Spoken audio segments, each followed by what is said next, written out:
guys, kung kayo ay naghahanap ng mauutangan online at na-encounter nyo itong loan app na si Credit Cash, na sabi daw ay maximum loanable amount is 10,000 pesos. Nako, huwag nyo munang i-download guys. Sinubukan ko yung loan app na to para sa inyo at i-share ko sa video na to ang aking mga na-observe para kayo ay aware kung anong meron dito sa loan app na to guys.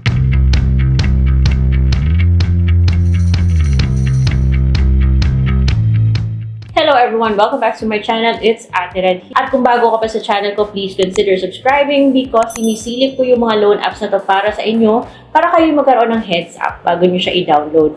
So for today's video, itong si Credit Cash yung ating sisilipin. And guys, this video is not sponsored. It's based on my actual experience. Kasi dinownload ko yung loan app na to para masubukan. Kasi alam nyo guys, marami akong na-notice na kailangan nyo malaman. Kaya kung hindi nyo pa na-download, then panoorin nyo muna yung video na to guys ha. May nag-request sa akin na silipin ko daw si Credit Cash. Nung chinek ko dun sa Google Play Store, aba may dalawang Credit Cash. Yung isa na subukan ko na guys. And yung isang yon ayaw pa screenshot ha. So sabi ko, babalikan ko yung isang Credit Cash. And this one is under hyphen. Now, nung chinek ko dun sa SEC, well, this loan app is indeed registered po sa Securities and Exchange Commission. Pero like I always say, registered doesn't mean that it is perfect para sa inyo. Ganasa inyo pa rin kung mag-proceed kayo o hindi. Or better yet, tapusin nyo muna yung video na to. Yung mga permissions na hihingin niya, first of all, is sisilipin yung SMS nyo. Sa mga ano dyan, maraming nagte-text na galing sa mga OLA, nako, malalaman nila yun if I understand this correctly. Moving on, i-check na rin yung location mo, access to camera, calendar, and then i-check na rin yung device model at status. So, ang dami niyang sisilipin. Dapat nag-iingat tayo sa mga ganitong mga loan app, yung masyadong magmarite. Sisilipin niya rin yung mga installed applications nyo. Sa mga maraming OLA dyan sa cellphone, alam nyo na kung bakit hindi kayo ma-approve kasi baka marami yung mga OLED dun sa cellphone nyo kaya tuloy baka isipin ng loan app na to na medyo high risk kayo.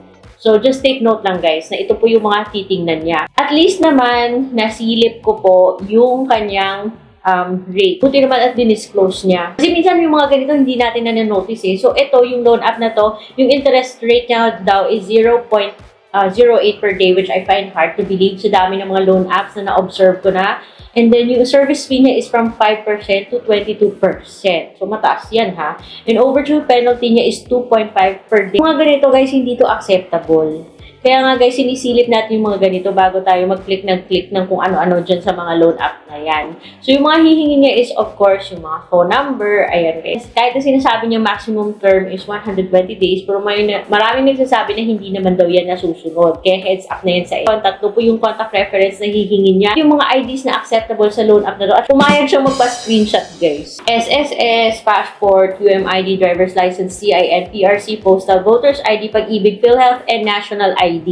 Yung ayaw na ayaw ko sa loan app na to guys is because kakasubmit mo pa lang ng info mo, then parang auto-submit siya at hindi mo makikita yung actual breakdown niya kung ano ba yung ibabawas niya, kung matatanggap mo ba siya ng buo. So, just take note na baka mabibigla ka. May according dun sa mga nagbigay ng review sa kanya dun sa Google Play, may mga nagbabanggit na akala nila malaki yung i-approve, yung pala yung i-approve na sa 1.5 lang, tapos yung matatanggap nila is 1,100.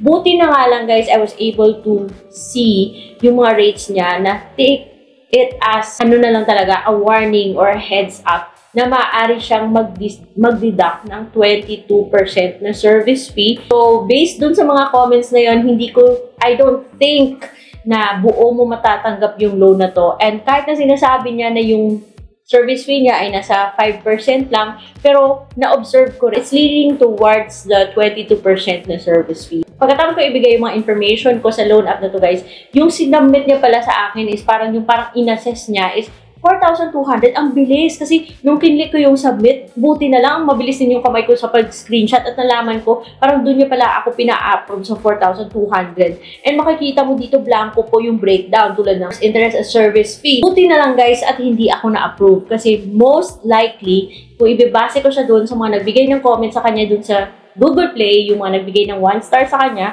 malamang yung ibabawas niya, kung ma-approve man ako sa 4,200 na loan, malamang yung ibabawas niya is less, babawasan nito ng 22%. Tulad ng isa doon na nagsabi na yung kanyang loan daw is 5,000 is 1,005 pero yung natanggap niya is 1,1 lang, and that's about 22% naman talaga. So, meron din siyang other fees, kaya buti na lang guys at reject ako sa loan app na to. At kahit na sinabi niya pwede ako mag-try again sa ganitong date, ayoko na. Kinikilabutan ako sa mga ganitong mga loan app. Ayoko kasi sa mga loan app na ng gugulat.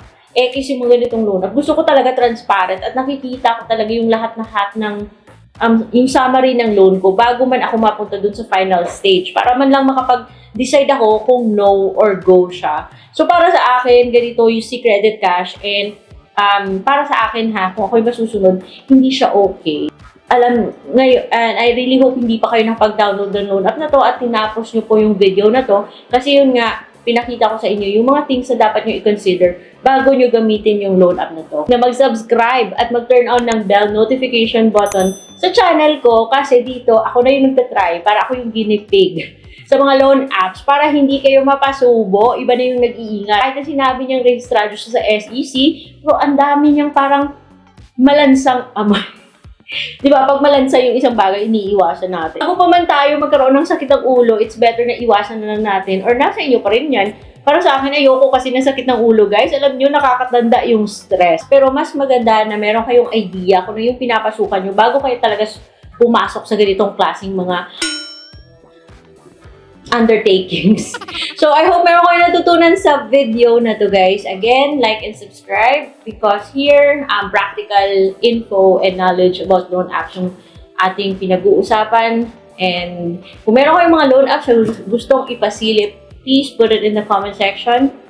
I'd love to try it for you. So, thank you so much for watching. I'll see you again next time. Bye!